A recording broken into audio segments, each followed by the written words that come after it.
शरणानंद कार्तिक और गणेश जी का सुंदर चरित्र शिव महापुराण में वर्णन आता है।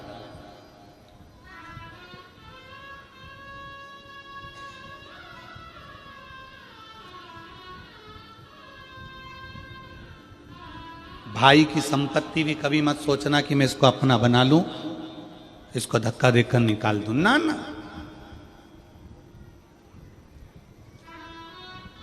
तेरी है। ये घर में, ये दुकान में, ये प्रॉपर्टी में तेरा हिस्सा है, ये तेरा भाग है। मेरी किस्मत का मुझे बाबा और देगा, तेरी किस्मत का तू रख, तुझे भी बाबा और देगा।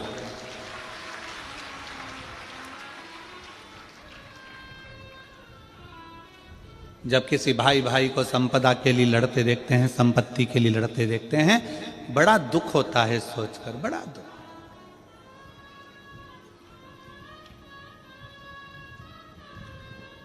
कई लोगों को खुशी भी होती है देखकर कि भाई भाई लड़ रहे हैं, परिवार वाले लड़ रहे हैं, कुटुंब वाले लड़ रहे हैं, ये रिश्तेदार नातेदार लड़ रहे हैं, अच्छा है, लड़ने दो, कम से कम इनको बर्बाद होने दो।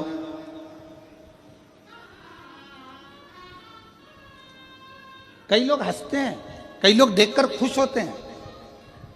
पर आस्था चैनल के माध्यम से सभी श्रोता भाई बहनों से निवेदन करूंगा कि भाई की संपत्ति, गुरु की संपत्ति और मंदिर की संपत्ति कभी जिंदगी में सफलता नहीं देती है, कभी नहीं। छोड़ो, रखो।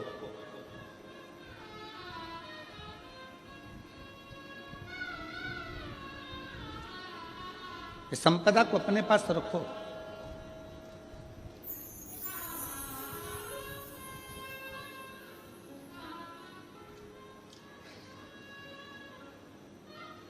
अभी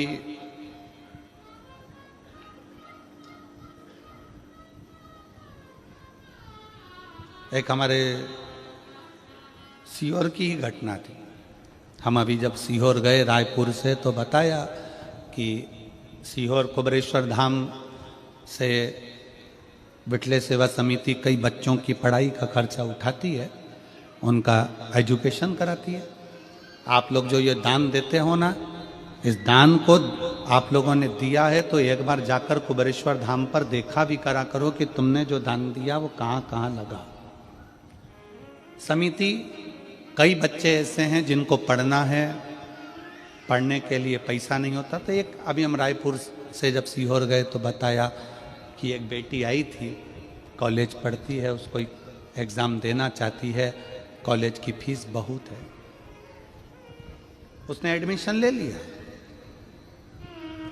क्योंकि उसका परिवार पूरा साथ में रहता था। उसके चाचा, उसके पापा सब साथ में रहते थे, उसके ताऊ सब साथ में रहते थे। एडमिशन हो गया, पढ़ाई के लिए उसने फीस जमा करना थी उसको, और इतने में कुछ दिन पहले ही आपस में वो सब लड़ झगड़ के अलग हो गए और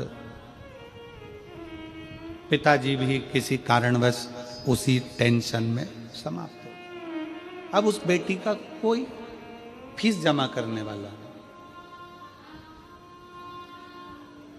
हमने उस बेटी को बुलाया,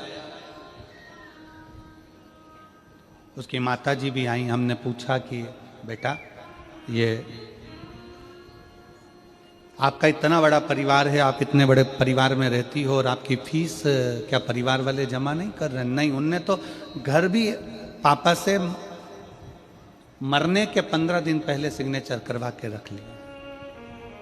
हमने कहा तुम्हारी बाजार में दुकान है वो, तो वो भी रख लिया, अब हमको निकाल दिया। हमने कहा कोई बात। हमने कहा बेटा शिव जी के मंदिर जाती हो? हाँ। उनकी माता जी से पूछा, जीजी आप जाती हो? हाँ। तो हमने कहा टेंशन मत लेना, उनने कलम का लिखा अपना कर लिया, अब तुम कर्म का लिखा अपना बनाना, शिव की आराधना करो।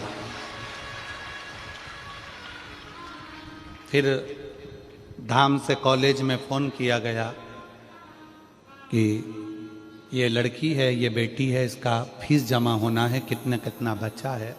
तब वो फीस की लिस्ट कॉलेज से धाम बुलवाई गई, फिर उसका फीस जमा करी। किसी का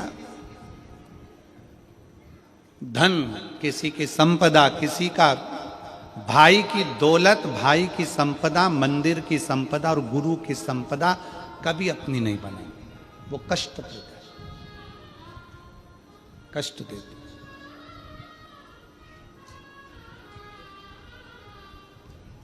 गुरु का एक काम है संताप को हरना, तुम्हारे कष्ट को हरना, तुम्हारी तकलीफ को हरना, तुम्हारे दुख को हरना, गुरु का काम।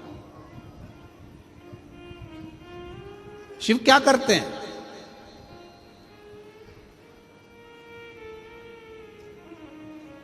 शंकर भगवान का काम क्या है?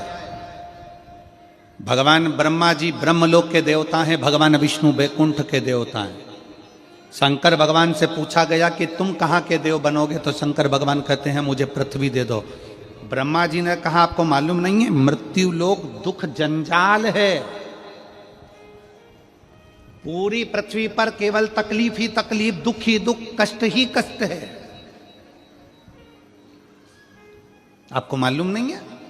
शंकर भगवान बोले होने दो, इतने सारे पृथ्वी पर रहने वाले इन दुखी लोगों का दुख कब तक मिटाओगे भोलेनाथ? ये संसार में रहने वाले मनुष्य का, जीव का दुख कब तक मिटाओगे? कभी चींटी को तकलीफ हो रही, कभी चींटे को तकलीफ हो रही, कभी पक्षी को तकलीफ हो रही, कभी पशु को तकलीफ हो रही, कभी पक्षी को, कितना तकलीफ होगा? तुम किस किस का दुख मिटाओगे?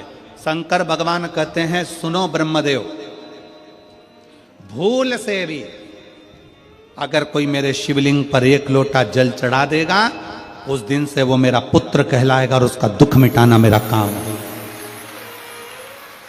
वो मेरी बेटी है, वो मेरा बेटा है। सुनो ब्रह्मदेव, कोई पक्षी मेरे मंदिर के ऊपर से, मेरे शिवलिंग के ऊपर से, मेरे शिवालय के ऊपर से उड़कर जाएगा, उस दिन से वो मेरी संतान कहलाएगा, उसका दुख मैं मिटा दूंगा। सुनो ब्रह्मदेव, कोई पत्ती फूल, कोई जीव भी अगर उसको झूठा कर देगा, वो भी अगर मुझे चढ़ गया, तो जिसका झूठा है उस जीव को भी मैं कल्याण कर दूंगा।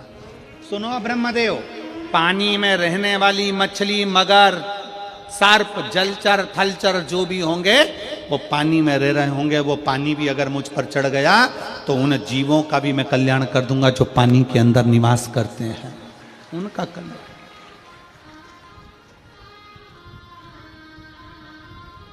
शिव उघड़ी है।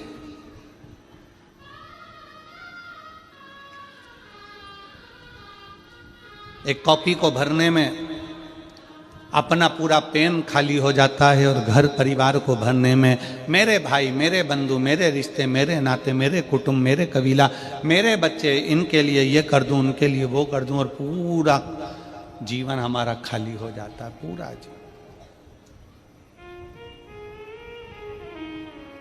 पूरा जीवन। इसलिए शिव महापुराण की कथा कहती है कि भगवत भजन में, भगवान शंकर की भक्ति में, भगवान शंकर के स्मरण में गुरु क्यों लगाता है? क्या पड़ा हमको कि हम तुमसे बार बार कहें कि शंकर जी के मंदिर में जाओ, शंकर जी के मंदिर में जाओ, शंकर जी के मंदिर में जाओ? इसमें हमारा कोई फायदा है क्या? जम के बोलो रे हालो को साकी जी जियो, हमारा कोई फायदा तुम्हारे मंदिर जाने से? हम यहां तुम्हें देखने आ रहे हैं कि हाले कोसा में कि तुम मंदिर गई कि नहीं गई? हम उत्तर प्रदेश में देखने आ रहे हैं क्या? हम मध्य प्रदेश में देखने आ रहे हैं कि राजस्थान में देखने आ रहे हैं कि गुजरात में देखने आ रहे हैं कि झारखंड में देखने आ रहे हैं कि उड़ीसा में देखने आ रहे हैं? हम देखने के लिए नहीं आ रहे कि तुम मंदिर गए कि नहीं गए। इसमें सीहोर वाले महाराज का कोई फायदा नहीं। हेलमेट लगाओ,